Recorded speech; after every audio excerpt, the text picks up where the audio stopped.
The people that expect every single player to be a robot. Like, if you want, I mean this, if you want a player to be a robot, go be a fan of Paige Beckers. Like, Caitlyn's not a robot by any means. So if you guys haven't seen this clip right here, so what happens in this clip is Caitlyn, up to this point, has 25 points. We can be honest, Caitlyn has 25 points up to this point in the game. Natasha Howard, up to this point in the game, has 0 points. What happens when fan voting for a single player skyrockets from under 100,000 to over 515,000? You get Caitlin Clark absolutely dominating the 2025 WNBA All-Star voting. But the real headline isn't just Clark leading the charge, it's the Indiana Fever sending 4 players into the top 10. Instead of for all these ladies talking about, man, Caitlin Clark this and Caitlin Clark that is hurting the game, and then it's this, that, and the third, go focus on your craft and get better. I'm telling you right now, because if it does, then y'all look like a cohesive unit, and the WNBA will look. And now we are to the point. I think we're past the point, and everybody's letting it be known, especially if you are of color.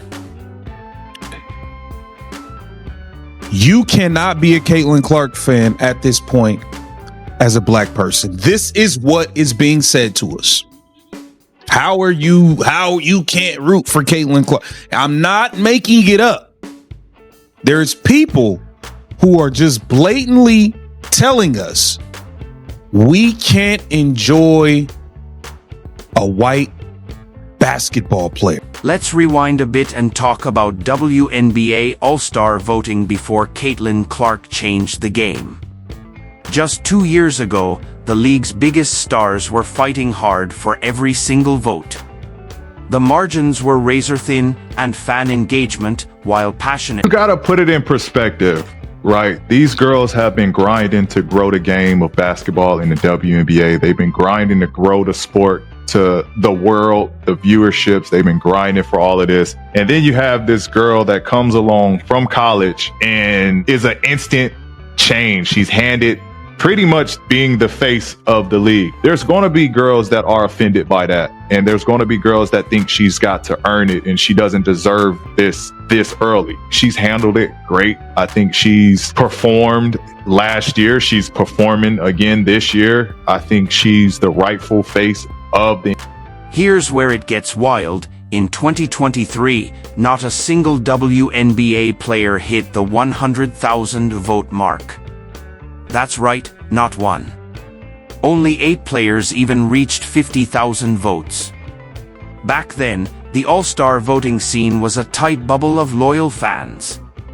Respectable numbers, sure, but they show how... So, Angel Reese fans are also trying to do a little but whataboutisms when it comes to one Caitlin Clark being at the Kansas City Chiefs game.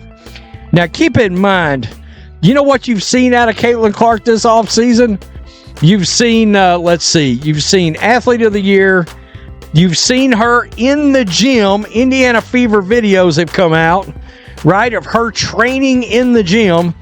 Seriously, I mean, there's one out here that's literally like 13 minutes long. Right here, you see that? That's 13 minutes. Now fast forward to 2025.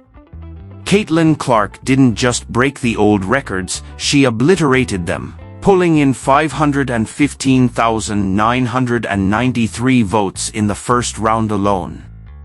That's over 5 times what the top player managed in all of 20... The delusional fan base that follows her disrespected the WNBA players by saying she's going to go in that league and tear it apart. These people are so disrespectful and so unknowledgeable and so stupid.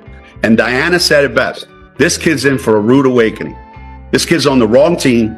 She's got the wrong skill set to handle the physicality of that league. This rookie class isn't even one of the best rookie classes in the last 10 years. She's just not built for the physicality of this league. Yeah, and she's not quick enough to get away from the physicality. So what do these numbers actually mean? Clark's 515,993 votes signal more than just popularity. They represent a major shift in how fans engage with the WNBA. These aren't just casual clicks. These are fans invested in the league, voting intentionally and passionately.